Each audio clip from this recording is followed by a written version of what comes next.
Good morning, church family.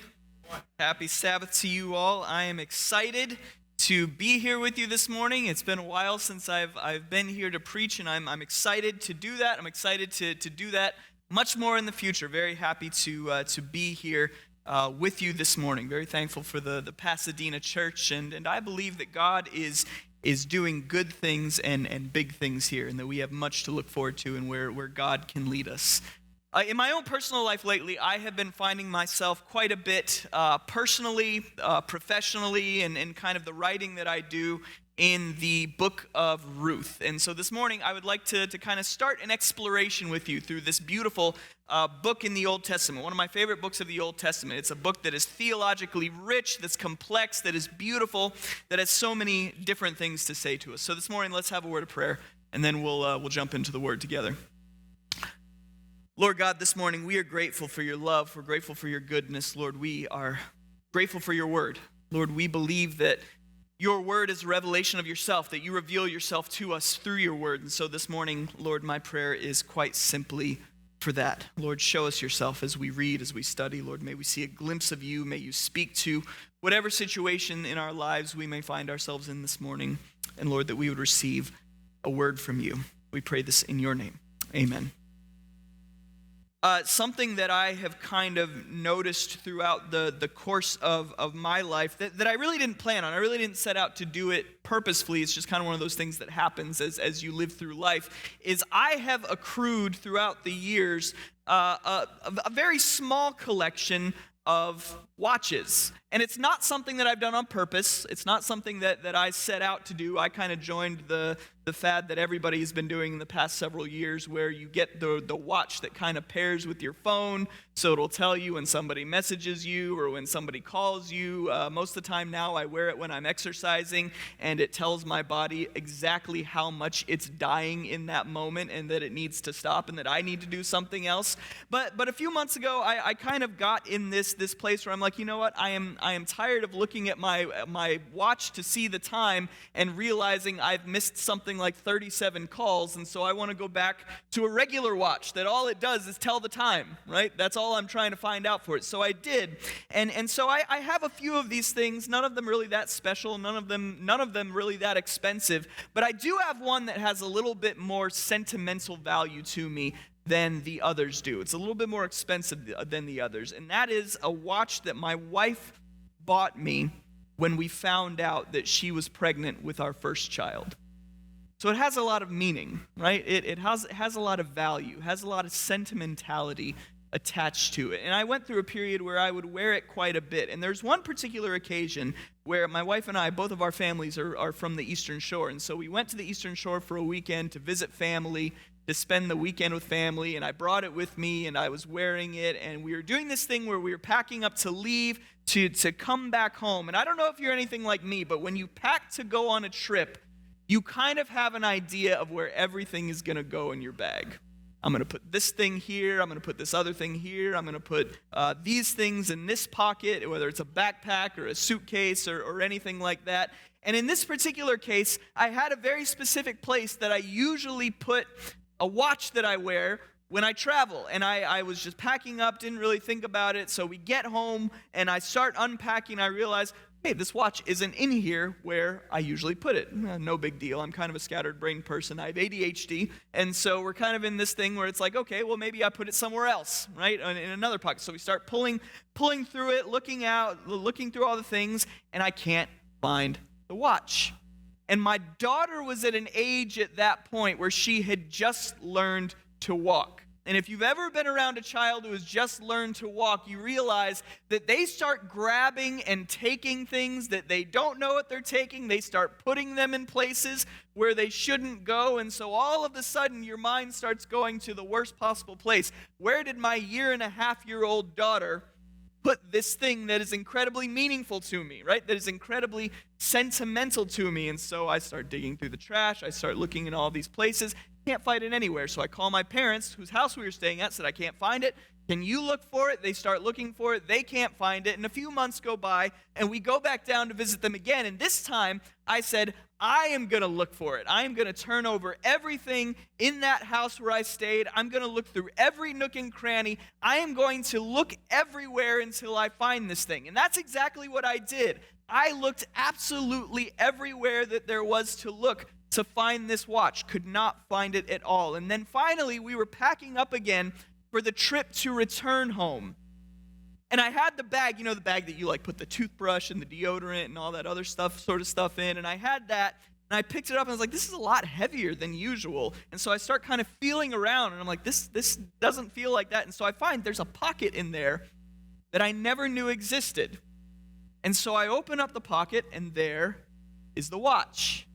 And so I was upstairs in the house, and I ran downstairs in the house to where my wife was, to where my parents were, incredibly excited, said, look, I found it, and I've been looking for it for so long, and here I finally found it. It was in this bag, in this pocket, that I never knew existed, that I don't remember putting it in there, but I must have, but now it's found. And my wife, who, by the way, had gotten very mad at me for misplacing this thing, she was not happy about it at all.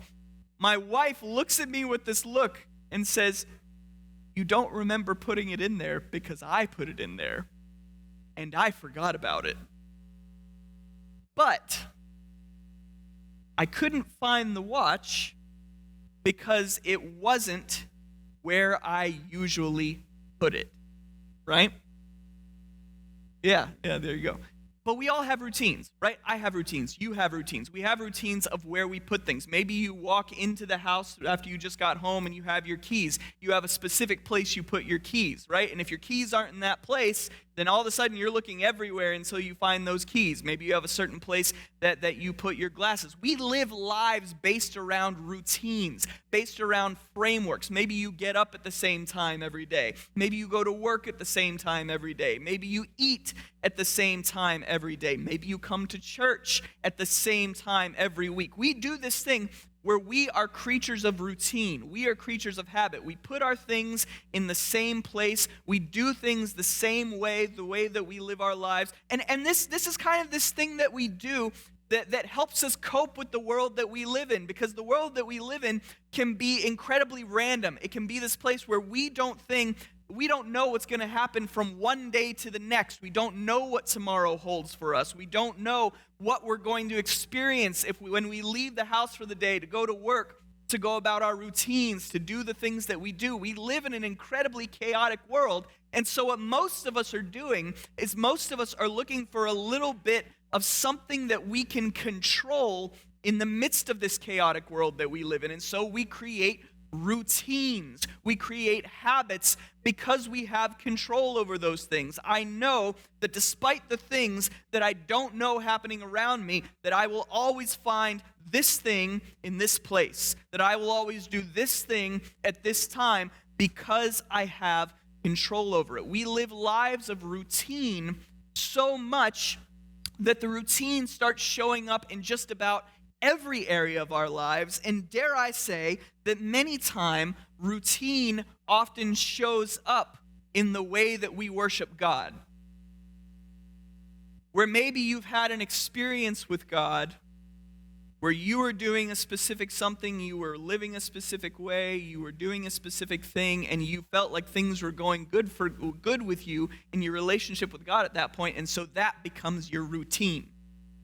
That becomes how you relate to God. That becomes how you worship God. Maybe you've noticed we do this thing sometimes as a church where we have a very specific routine of the way that we do things, right? Where there's a flow to the way that we worship, to the order of service that we have. We stand up at this time. We sit down at this time. We kneel at this time, we do that thing, we sing that song for it, right? And I don't know if you've ever traveled around to other churches and you go expecting to worship the way that you're used to worshiping in your church, and you find out they have a different routine. They stand up at different times, they sit down at different times, they sing different songs, they do different things, and all of a sudden you're a little bit confused about it, right? Because often routine is the way that we relate to not just the world around us, but routine is the way that we relate to God. And often we revert to this routine and we start expecting God to work in the same way in our lives as He has always worked, right? that I've seen you do this thing before, so that must be how God works. We make God and we bring God into the routine that we have, where we begin looking for God in the same places. We begin thinking that if we're going to worship God, it has to be part of this routine, the way that we always do it, the way that we're accustomed to it. And inherently, there is nothing wrong with that. I don't think that there's anything wrong with a desire for consistency, especially in an incredibly inconsistent world, in a world where we don't know what's going to happen from one day to the next. There's nothing wrong. There's a healthy craving for something that is consistent, something that doesn't change, something that we can always count on to be there. But sometimes this routine-based worship of God, this routine-based relating that we have with God, sometimes it creates a belief.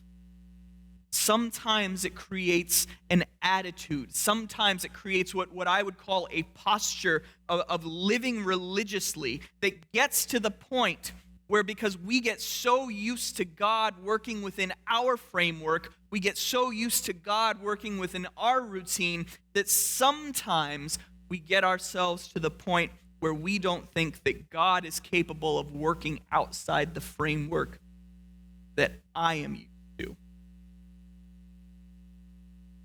That maybe there's something that's not in my framework that another group of people is doing, that another church is doing, that someone out there is doing, that because it's not in my framework, we get to this point and we say, well, God must not be part of that, not because there's any evidence of what God has or hasn't done, but because it's not in my framework. It's not the way I understand things. It's not the way I frame things. It's not within my routine. Or maybe if somebody else is living, worshiping outside of my framework, saying, look at all these amazing things God has done in my life, and we say, well, if you're not living within my framework, that's not how my God works. So I don't know what's happening in your life, but maybe it's not God. And what we end up with in a situation like this is, unknowingly many times, what we end up with is a God that we think can only operate where we want him to operate and where we expect him to operate. But this morning, we are starting to explore a small book in the Old Testament that it is my firm belief that at its heart challenges every single one of those notions. We're beginning this small series of When I'm With You on the book of Ruth. Ruth is one of my favorite Old Testament books. It's a book that is incredibly rich. It's a book that is incredibly complex. It has numerous complex theological themes. And this morning, we're picking up the story right in the very beginning. Let me make sure my clicker's on so it works. We're going to pick up the story right in the very beginning, in Ruth chapter 1, verse 1, where it says, in the days when the judges ruled, there was a famine in the land. So a man from Bethlehem in Judah, together with his wife and 2 sons, went to live for a while in the country of Moab. The man's name was Elimelech. His wife's name was Naomi, and the names of his 2 sons were Mahlon and Chilion. They were Ephrathites from Bethlehem, Judah, and they went to Moab and lived there. Now Elimelech, Naomi's husband, died, and she was left with her 2 sons. They married Moabite women, one named Orpah and the other Ruth. After they'd lived there about 10 years, both Mahlon and Chilion also died, and Naomi was left without her 2 sons and her husband. The thing about Ruth, and a lot of these stories that we read in the Bible, but specifically about Ruth, it is written very much so like a story that you and I would read if we were open up another book, if we were to start a TV show, if we were to watch a movie. It's written very much like a story, and so what happens is we start reading it as a story. We become invested in the situations, we become invested in the characters, we become invested in the outcomes, we become invested in what's going to happen to these people, and that's how we kind of get caught up in it in the very beginning. And here where the story starts, in the very beginning of the story, there is a lot to get caught up in that drives this story forward. You have famine, right? You have moving away from home to a strange place, not just because you want to, but you have to do this for survival so that you can continue living and your family can continue living. You have marriages, you have deaths, you have tragic circumstances. There's a lot that happens in these 5 verses where this story begins, and so we kind of get caught up in the story. But something that we often miss is that in Jewish writing, and the Old Testament is exclusively written by people who were Jews, in Jewish writing, oftentimes there is a story kind of underneath the primary level that we miss. Where when Jews write stories, it's not just the story that they are writing to tell you what happens, but often there's a very typical Jewish way of writing where the way that something is written, the specific structure that a story has, specific words that are used, that in and of themselves, they tell a story. The way that the story is written tells its own story. And there's a prime case for that here in the very beginning of the book of Ruth. And in fact, the very first hint that you get is in the very first verse and in the first line that opens up the book of Ruth, where it says, "In the days when the judges ruled, there was a famine in the land." When you're talking about judges ruling in the history of the Old Testament, this was the time before kings. This is before King Saul. This is before King David. This is before King Solomon. You had the judges who were supposed to be both the civic, political, but also the religious rulers of Israel. They were the ones in charge of God's people. But the time of the judges is widely viewed as a period of national failure for God's people of Israel. There's a biblical scholar by the name of Laura Smith, and she writes this. She says, "The swift and miraculous conquest under Joshua was followed by a longer period of time in which Israel seems to have lost its moral compass. During this period, approximately 2 centuries, Israel continually sinned against God and broke his covenant. The chosen people of God seemed determined to embrace the forbidden Canaanite religion and to depend on their own ability to defend themselves from enemy nations. Lacking strong national leadership and unwilling to trust God, the nation was morally bankrupt and seemingly unconcerned about the state of its affairs." In the very end of the book of Judges, which is the book that comes right before Ruth, in the very end of the book of Judges, it ends with a horrific story of a horrific sin perpetuated by some of God's own people. And the author of Judges finishes out that book saying, "In those days, there was no king in Israel." It's not talking about Saul. It's not talking about David. It's not talking about Solomon. It's talking about the one who was supposed to be their king, God himself. It says, "In those days, there was no king in Israel, and everybody did what was right in their own eyes." In other words, they did whatever they wanted, with no guidance, no leadership from God. And this, the time of the judges, is the time in which this story of Ruth is set. Just this one little line, "In the days when the judges ruled," what it's telling us is that things are not going the way that they're supposed to go. Things are not good when this story begins. And the story actually has a beautiful and ingenious way of telling that. In the second half of verse 1 of Ruth chapter 1, where it talks about, "In the days, a man from Bethlehem in Judah, together with his wife and 2 sons, went to live for a while in the country of Moab." Now, for you and me, we skip right over that, right? Because that's just the setting for the story. Where does it begin? Bethlehem. Where does it move to? Moab, that sort of thing. It's not that important to us. But in the way that this book is written, this portion is much more than just a setting for where the story is going to progress. It's saying something. It says there's a famine in the land, right? We're kind of used to seeing that when you read through the Old Testament. You read through about a lot of famines in the Old Testament. You live in a desert climate. That's going to happen from time to time. But it's where the famine happens in the beginning of this story. The famine happens in Bethlehem. Now, Bethlehem is kind of familiar to us. Jesus is born in Bethlehem. David is from Bethlehem. We're familiar with Bethlehem. But in the Hebrew language in which the Old Testament is written, Bethlehem has a very specific meaning. In the Hebrew language, Bethlehem literally means the house of bread. And there's an ironic statement that opens up this book of Ruth. There is a famine in the house of bread.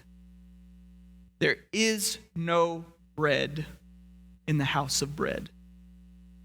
And this is much more than irony. This is much more than this ironic thing that says, hey, Bethlehem is supposed to be where there's food is. There's no food. This is actually a theological statement because in the Jewish religion, bread is often symbolic of God's presence. You can see this easily enough in the instructions that God gives his people when they build the tabernacle, this place where he's going to be among them. In Exodus chapter 25, verse 30, God tells them, put the bread of presence on this table to be before me at all times. It was this thing in the temple where you had this table where there was always supposed to be bread. And if there was bread on this table, it meant that God was present with his people. And so bread comes to mean God's presence. You jump forward to the Gospels and Jesus is talking to some people and he tells them, I am the bread of life. This means much more than just I'm capable of keeping you alive, I'm capable of feeding you. What Jesus is literally saying at that moment is I am the presence of God here among you. In the Jewish religion, bread is symbolic of God's presence. If there is bread of presence in the tabernacle, God is present. And in the beginning of Ruth, the story starts in Bethlehem, the house of bread. The place where you expect God to be present. But there's a famine. There is no bread in the house of bread. And this comes at a time when God's people were much more interested in doing their own thing than they were in following God. So here in the beginning of the story of Ruth, there is an enormous theological reality that is being displayed. And that is God is not among his people because they don't want him to be there. And in order for the person who is looking for food, looking for bread, looking for God's presence, this man in Bethlehem that the story begins with, and his wife and his two sons, they don't go to where God is supposed to be. In Bethlehem, right? They go to Moab. Moab, where the Gentiles live. Moab, who are the enemies of God's people. Moab, who is a whole nation that started because of a very questionable relationship between Lot and one of his daughters in the book of Genesis. That is where they have to go to find bread, because there is no bread in the house of bread. And the story moves on from there. You have the death of Elimelech. You have the death of his sons. All that's left of the original family that left Bethlehem is Naomi, the man from Bethlehem's wife, and the mother of these two sons. But the sons married while they were in Moab. They married Gentile women. And all three of these women have now become part of the most vulnerable class of people in the ancient world. The ancient world existed in what was called a patriarchal society, where everything that happened in the world happened with men. Men were the one who spoke for the family. Men were the ones who participated in civic and national life. Men participated in religious life. Men provided for the family. Men spoke for the family. And women did none of those things in this world that this story is happening in. So, when you are a woman who is a widow, and not just a widow, but a childless widow, you have nobody to fend for you, nobody to provide for you, nobody to speak for you.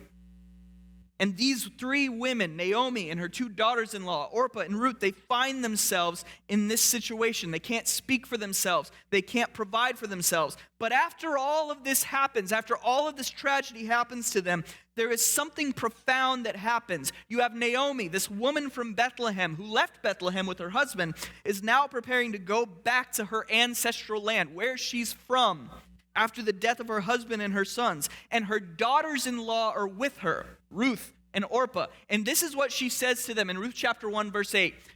Naomi said to her two daughters-in-law, "Go back, each of you, to your mother's home. May the Lord show you kindness as you have shown kindness to your dead husbands and to me.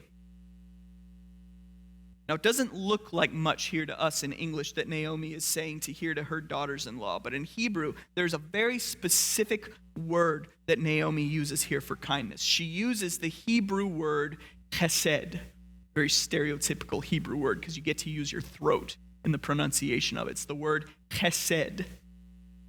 We don't really have a good translation for this word in English. The very earliest modern translations of English that we of the Bible that we have in English, even before the King James Version, we kind of invented a word in English in order to translate this Hebrew word because we don't have a meaning for it. We don't have a word that matches what this word means. And the word that we invented for it was the word loving kindness. Maybe you've seen that word as you've read through various portions of the Bible. But chesed is a word with an incredibly wide range of meanings. It can mean many different things, which is why we have trouble translating it in English. But incredibly often, chesed is a word that is used to describe God's love, but specifically, it is used to describe God's love for his people. And in many contexts, it describes a specific kind of love. It's a love that God has that does not quit, that does not walk away when it should walk away, that continues even though it's being mistreated, even though it's being ignored. There's a prominent place that this word is used in the Old Testament, in the prophet Hosea, where God describes his relationship with his people as a marriage, as a covenant, a relationship between two spouses. And God tells his people, in this relationship, in this marriage that we have with one another, there is one spouse that has been incredibly unfaithful, that has looked around at every chance they've gotten, that has acted on those chances, that has ignored this covenant we have with one another. There's one spouse that has done this to us, and God tells his people, and it ain't me. I have been faithful to you, but you have been unfaithful to me, just like in this marriage. But there's a specific place in the book of the prophet Hosea where God says, even though in this marriage relationship between us, between me and my people, you've been incredibly unfaithful to me. Here is what I promise you anyway. This is Hosea 2:19. He says, I will betroth you to me forever. I will betroth you in righteousness and justice, in love and compassion. And the word that Hosea uses here for love is chesed. The same word that Naomi uses when she tells Ruth and Orpah, you have shown kindness to me. And in this, you get a sense of what chesed actually means. It is a love, it is God's love that does not quit when it should quit. It is God's love that does not walk away when it should walk away. When everyone else says, okay, that's it, enough, you've done too much, I'm leaving, that's when God's chesed love keeps going. And Naomi, in the book of Ruth, describes her daughters-in-law, Gentiles, Moabites, widows, women. She describes the love that they have shown her as chesed. Now notice, these two women, they are not part of God's people. They are not part of the covenant people. These most vulnerable members of the society in which they live, she says, you have shown me chesed. You have shown me God's love. And this is plain to see in the story because Naomi at one point begs Ruth, go back home to Moab. She knows they are both widows. They are both part of the most vulnerable part of society. But Naomi is a Jew. She knows that if God's people are doing what they're supposed to do, if they are following Levitical law, if they are following God's law, they might not be, but if they are, then there's a little bit of protection that is offered to her. There's a little bit that she can get to live, to survive. But Ruth is a Gentile, and God's people will not extend their own laws to Gentiles. Ruth is still young enough to marry and have children. So Naomi begs her, go home to your own people. Have a good life. Be provided for. Don't put yourself in a more vulnerable position just to stay with me. But Ruth says this to Naomi. She says, don't urge me to leave you or to turn back from you. Where you go, I will go. Where you stay, I will stay. Your people will be my people. Your God will be my God. Where you die, I will die, and there I will be buried. May the Lord deal with me, be it ever so severely, if even death separates you and me. That is chesed. That is God's love. That is love that does not walk away when it should. And this is the profound statement that the beginning of the book of Ruth makes. In Bethlehem, the house of bread, there was a famine. God's presence was not where you expected him. God's presence was not among his people because they did not want him. But God's love, God's chesed, enters into this story through the least likely, most vulnerable person in the story. God's chesed does not come to his people, does not end the famine in Bethlehem because a priest had a sudden revelation. Maybe we need to do things differently. God did not send a prophet to Bethlehem at this time to be his spokesperson, to be his mouthpiece. God's love didn't even come back to his people because there was some pious, zealous, religious person, part of God's chosen people, who recognized we're really off course and we need to fix things. God's chesed returned to his people through a woman, through a widow, through a Gentile. And God begins acting in this story in the least likely way, through the least expected person. And in a very profound way, I think that this story describes a reality concerning God that when I show it to you, and I'm about to show it to you, that when we read it, when we talk about it, we would pay lip service to. That we would read it and we'd say, yeah, I believe that. I'm good with that. I agree with that. That we would pay lip service to, and that we would have no trouble with at first, but when it comes down to it, and when you start actually thinking about what it means, I think it troubles us more than it should. And that is this. In his freedom, God can act in unexpected ways in situations. And upon first glance, it's kind of like, well, yeah, sure. I don't have a problem with that. No big problem. No big deal. Nothing wrong with that statement. But start thinking about it a little bit. When you start thinking about it, I think this statement that God has freedom, that God can act in a situation however he wants to act in a situation. I think when you start thinking about that, it starts rubbing against some of our Western post-Enlightenment sensibilities that sometimes we don't even realize we have. When I was growing up in church, there was a phrase that I heard used several times at church, that I heard come out of the mouth of my pastor several times growing up. I heard him say it so much that I was convinced this phrase was in the Bible. That is, God is a God of order. And the thing is, it's sort of pseudo-biblical. I would call it pseudo-biblical. It's a very loose and surface reading of a passage in the New Testament where Paul says God is not a God of disorder, but a God of peace. Never says God is a God of order. He says he's not a God of disorder. He's a God of peace. And in that particular passage, that is specifically Paul talking about conducting and planning worship. Kind of saying when you get together to do this thing, you shouldn't be flying by the seat of your pants. There should be a little bit of thought that you have put into it, a little bit of preparation that you have put into it.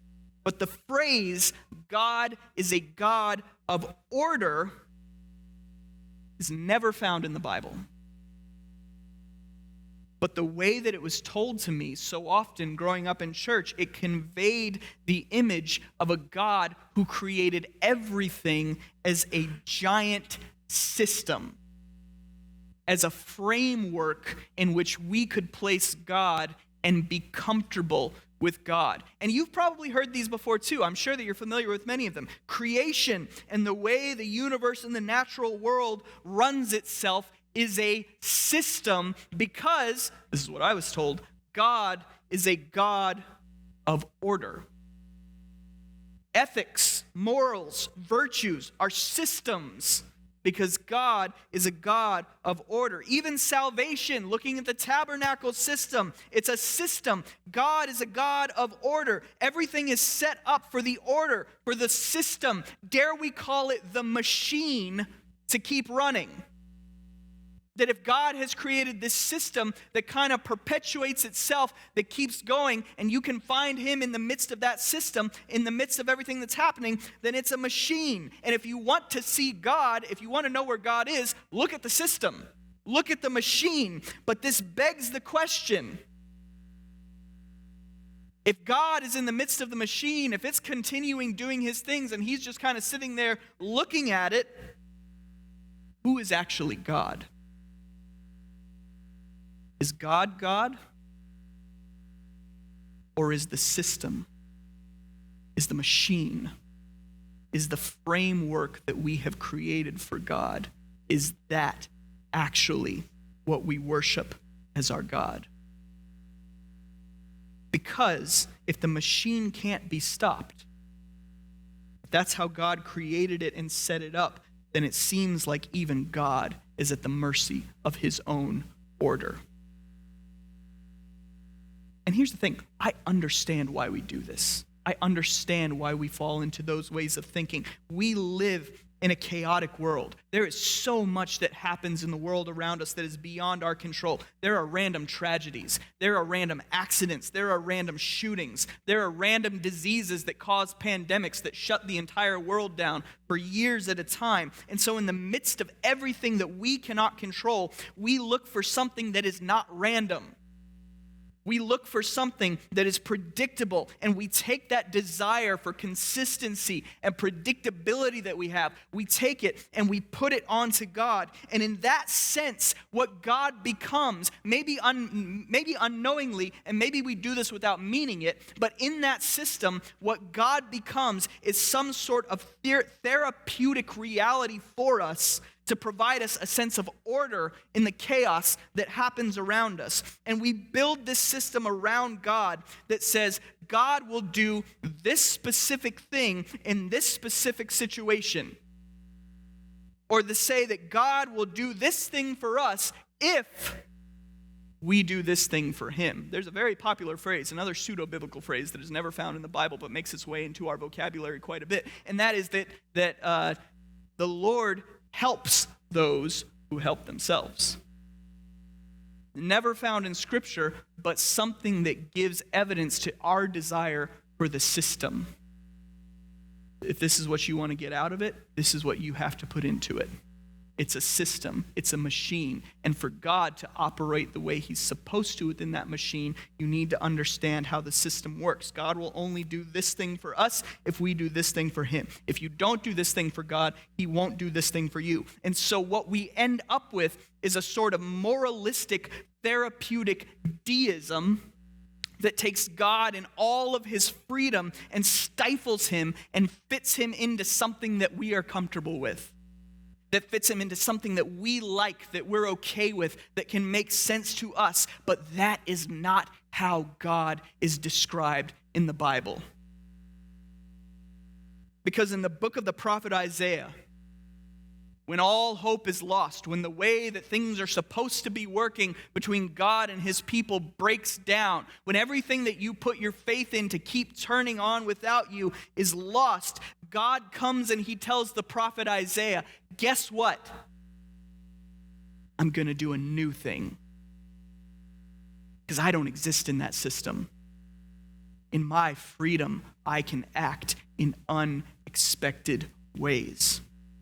In the book of Job, Job has all of these tragedies that befall him, his family, his health, his possessions, all of these things. And his friends come to him and they tell him, hey, this thing is not difficult to understand.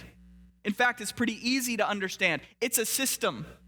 You did something wrong somewhere, so that's why God is doing all these things to you. If you want these things to end, then you got to start doing something right. You need to repent. Easy to understand, right? It's a system. You did wrong, you get wrong. You want to get good? Do good. But when God shows up in the story to talk to Job, do you know what he says? He comes to Job and he says, you think this is a system? Where were you when I laid the foundations of the earth? Who can put Behemoth or Leviathan wherever they want to? Who is to put a limit, God asks Job, on what I can or cannot do? And in the story of Ruth, when you expect revival among God's people to happen as the result of a priest, to happen as a result of a prophet or a man from God's chosen people, instead, what God does is God returns to his people through a woman, through a widow, through a Gentile, someone who had no status at all in that society, and someone who was viewed suspiciously and with hostility in that society. And if in his freedom, that is how God acted in this situation, what surprising thing can God do for you? Maybe this morning you're searching for God. Whatever situation you may find yourself in, wherever your life is at this moment. And maybe this morning you are looking for God to act in the usual places. You're looking for God in the expected places and in the usual and the expected ways. Maybe there's an order, maybe there's a system, maybe there is a machine that you're comfortable with, and you say, God can only act for me within this framework, so I've got to do this thing so that God will do this for me. But we worship a God who is free. And because we worship a God who is free, God can act, and dare I say, God does act and will act in ways that none of us expect, that none of us are looking for. This morning, maybe God will act for you through an unexpected person or unexpected people, like he did through Ruth. Maybe this morning, God will be found for you in unexpected places. Maybe you've been looking for him in Bethlehem, but he's been in Moab this whole time. And maybe this morning, God will act for you through unexpected circumstances, where you think everything is falling apart, everything is going the way that it's not supposed to be, but it's in that moment that God says, I am just beginning to do my thing. I am just beginning to work on your behalf. This morning, what I want to invite you to do is to put your trust in God, even if he's acting outside of your framework, and to believe that he is capable of doing more for you than you could ever imagine. Let's pray together. Lord God, this morning we give you thanks that you are not a God who fits into our framework. Lord God, my framework is limited. There are things I don't know. There are things I don't see. There are things I don't understand. But Lord, I believe that you see them, you know them, and that you do understand them. Lord, this morning for each of us, as we search for you, as we live our lives with you, Lord, may we find you in the places we don't expect. May we find you among the people we don't expect. May we find you in the circumstances that we don't expect. And Lord, give us the strength to trust that even in situations we don't expect, you are continually working for us. We pray all these things in your name. Amen.